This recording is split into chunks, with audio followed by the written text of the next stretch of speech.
বলেছিলাম high blood pressure নিয়ে। তো হাই ব্লাড প্রেশারের যে সমস্যাটা বলেছিলাম যে 140/90 যদি হয় তাহলে তাকে অবশ্যই মেডিসিন খেতে হবে বিপির, সেটা অবশ্যই ডক্টরের সাথে কনসাল্ট করেই খেতে হবে। আরেকটা যেটা অনেকে আমাদের হসপিটালে, আমি একজন হেলথ ওয়ার্কার, আমি আমার হসপিটালের কথা বলছি, অনেকেই আসেন হঠাৎ করে তার বিপি দেখি 170/110, 170/120 বা 180/110, মানে এইরকম বিপি হয়। এটা তো একটা আনন্যাচারাল, মানে নর্মাল নয়। সেক্ষেত্রে রোগী বিভিন্ন রকমের প্রবলেমও ফেস করেন, মাথা ঘুরতেই থাকে কন্টিনিউ, হাঁটাচলা করতে পারেন না। হয়তো প্রেশারের ওষুধ একটা নর্মাল একটা প্রেশারের মেডিসিন খেয়েও হয়তো তার মাথা ঘোরা কমছে না, এরকম হয়। বিপিটা হয়তো কমেছে কিন্তু মাথা ঘোরাটা কমে না, বা বমি হয়তো কমছে না, এরকম সমস্যা ফেস করতে থাকেন অনেকে। এবারে তারা কী করেন, তাদেরকে ডক্টর মেডিসিন দেন, তারা খান মেডিসিনটা।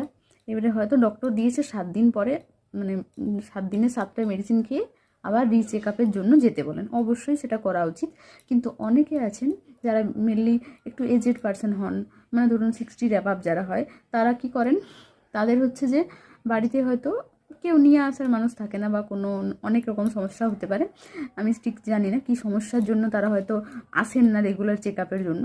কিন্তু আমার মনে হয় অবশ্যই বিপিটা রেগুলারলি চেক আপ করা উচিত।